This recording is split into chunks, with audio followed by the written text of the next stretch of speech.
Talking a bit about the NHS because first we'd like to explain why this is important. So you've probably seen headlines like these in recent months, especially as future dentists. There's a huge problem with NHS dental treatment, and we thought we'd look at why this is the case and hopefully how we can fix it. And also it's important because in interviews for medical and dental school they can ask you questions like this. So we thought we'd help you answer some of these in our presentation today. So we're going to start with a bit of the history of the NHS. And the NHS was started in July 1948, 3 years after the end of the war, and it was part of a larger welfare state started by Attlee's government. So we thought now we'll look at how this was achieved and why they thought it was so important. And this is just a quote from Bevan, who was the main man behind the NHS, just for you to think about. So welfare has existed in the UK for a while now, but it was under this document, the Beveridge Report, where it all came together. And the government commissioned this report to think, how can we improve Britain after the war? And Beveridge identified these 5 problems that need to be tackled. And so then the government, they put in a series of measures to tackle each of these problems, and the NHS most obviously tackles disease. And so it was adopted by Labour as part of their election campaign, and you might know they won a landslide victory in 1945, and then they started putting together all this welfare states. Sometimes it's helpful to consider the historical context. So just before the NHS was created, World War II had ended, people had suffered from intensive bombing, there was rationing, and even before that there was a lot of suffering, unemployment, people were starving to death, and World War I, they had failed to fix any of this after the war, so they were even more determined to fix it after World War II.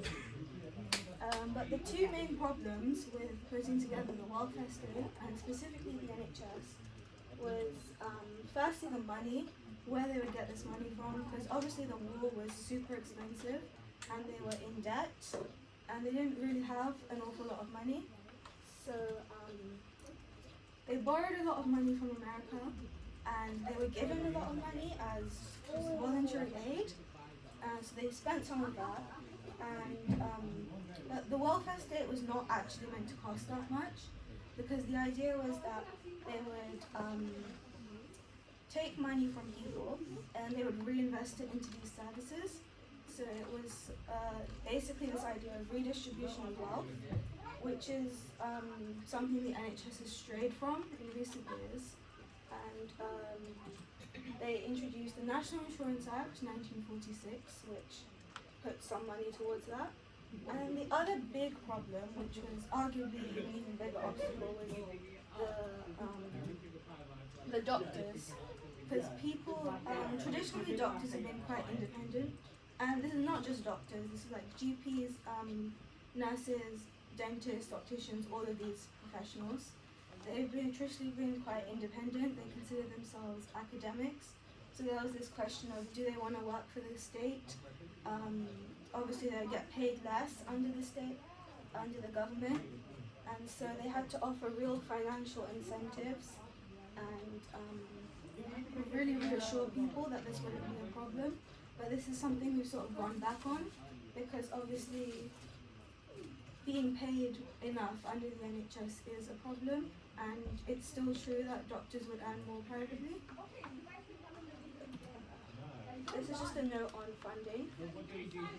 Most of it comes from taxation, so it's part of the government budget. It's set every time they consider their budget, and this is how much it's increased as a percentage of GDP. It starts around 3%, and now it's all the way up to 7-8%. This is just what they spend it on.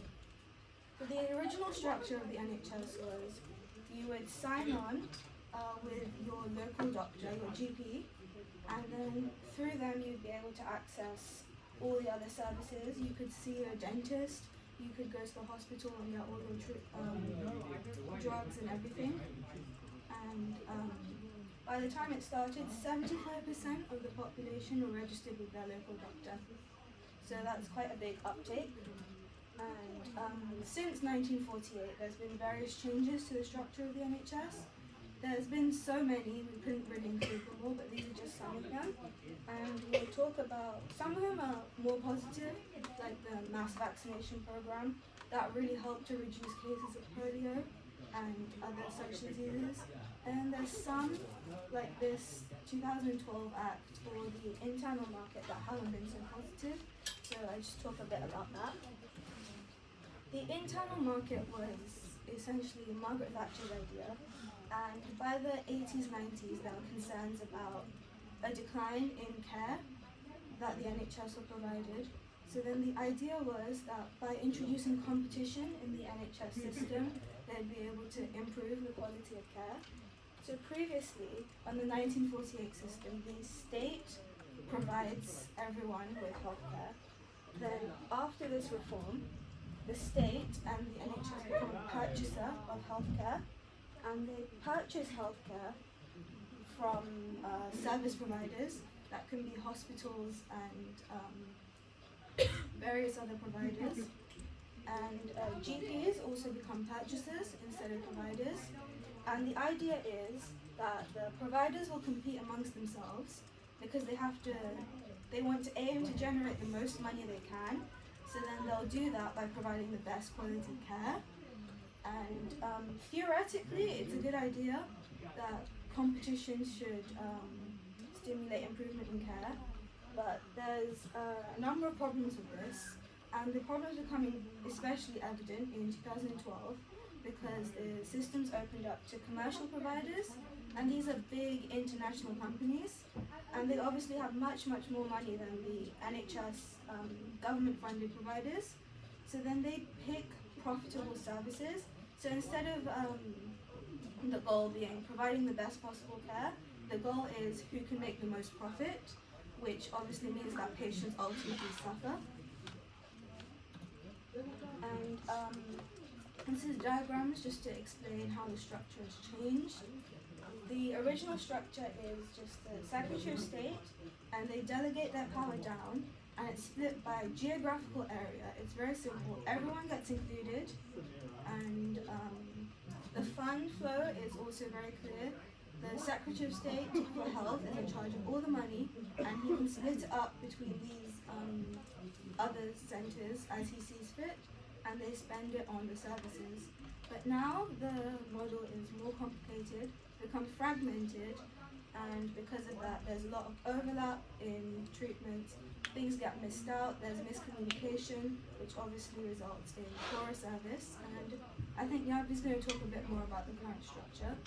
So move on. And there's this really good explanation by Professor Alison Pollock if you want to look more into it.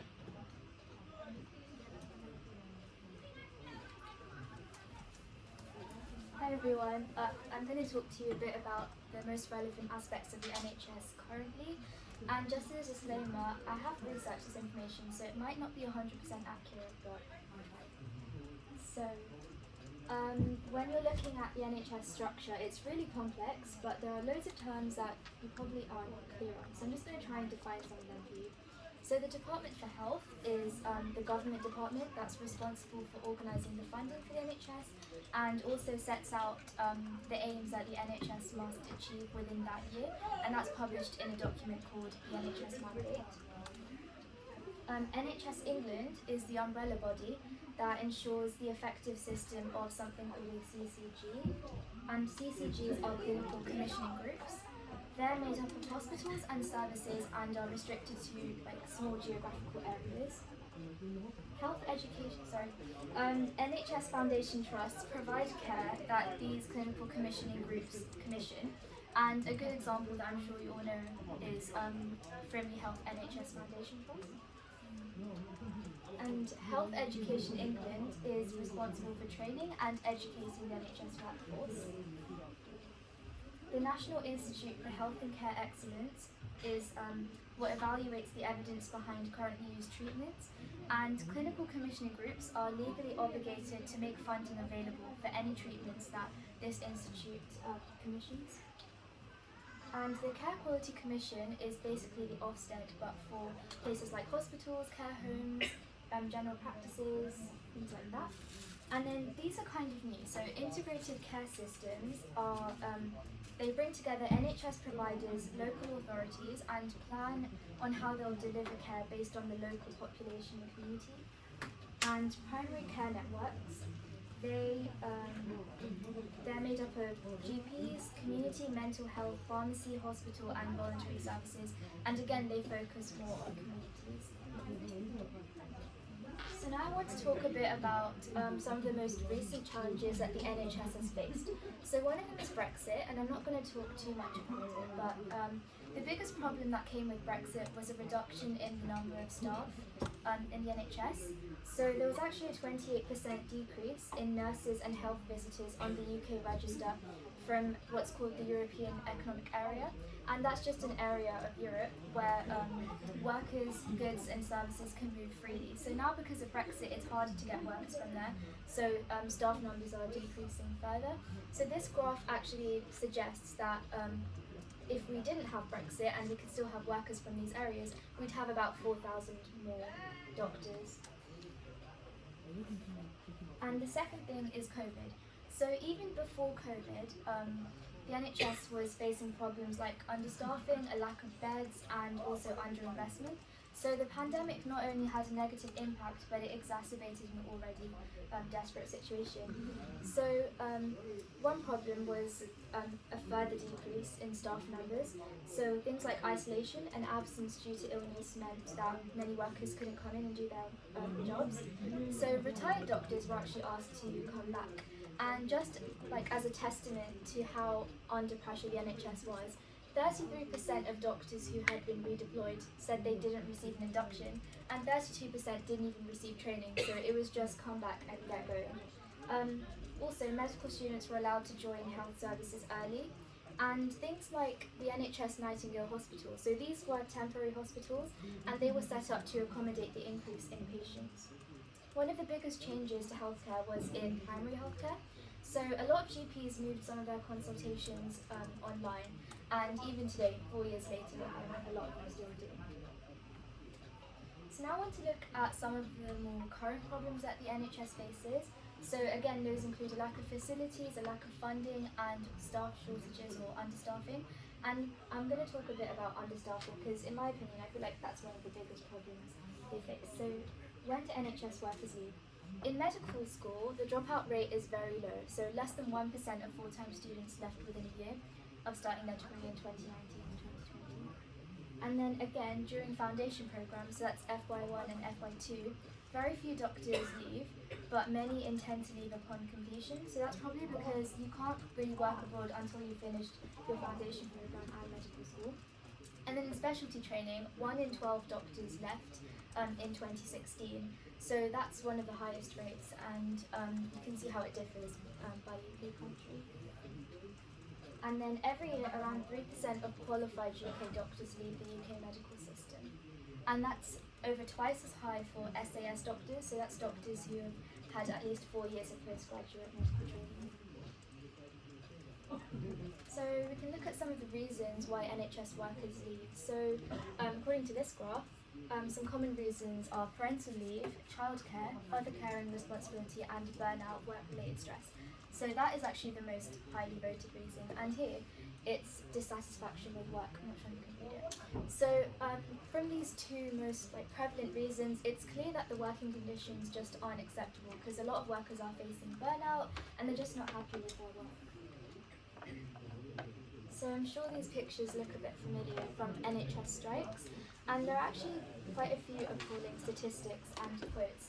So this survey was actually done on some dentists, and nearly 9 in 10 said they've experienced symptoms of stress, burnout or depression in the last 12 months, and the majority received physical or verbal abuse from patients who didn't understand why they couldn't be seen in the NHS. There's also a quote from a paramedic who said, he works 12-hour shifts and hasn't had a lunch break in 6 months, which is just shocking. And this survey of doctors found that 87% reported their work negatively affected their hobbies, and 70% reported their work negatively affected their relationships. So that's one of the biggest problems faced by the NHS today.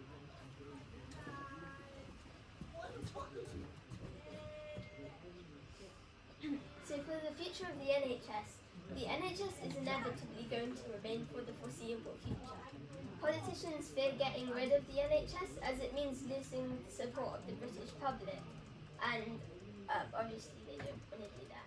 And whether you've noticed it or not, as Yadhavi and Ayesha have been saying about how there's introduction of the private sector coming in, and they're there to help bring waiting times down. And this involvement of the private sector in the NHS can be increasing in the future. Now, private healthcare isn't necessarily bad. There are successful private healthcare systems in the world. In fact, the most successful private healthcare sector in the world is in Singapore. And it's private. Coming back to the NHS, if we're to retain it, it's important that funding is targeted, as in the past it's been spent inefficiently. So what exactly do I mean by targeted funding? Well, I mean that funding should be focused on prevention instead of just treating the issue when you get it, and so that there are less severe cases to treat. For example, introducing programs to deal with the epidemic of obesity, which leads to more serious health conditions such as cardiovascular diseases and strokes. And it might also mean having to bring in healthcare professionals from abroad to work in the UK. Now, this is a little bit controversial. There's kind of two sides to the argument. You can have people who don't want that to happen, like Keir Starmer, and says that you should keep people, train people from the UK and make it compulsory for them to continue working in the UK. Or you could, or other people say that you can bring in people from abroad. 50% of our midwives right now, in 2022, were from abroad. So international healthcare professionals are really important to the NHS. There must also be funding focused on primary care. This involves training more GPs. The reason for this is that GPs act as a filter between deciding which patients can be treated from surgery and which patients need to be sent to hospital, which offloads unnecessary pressure on hospitals. Dentists and community pharmacists are also integral to primary care and are also in shortage, so their job roles need to be filled as well. Yeah, that's it.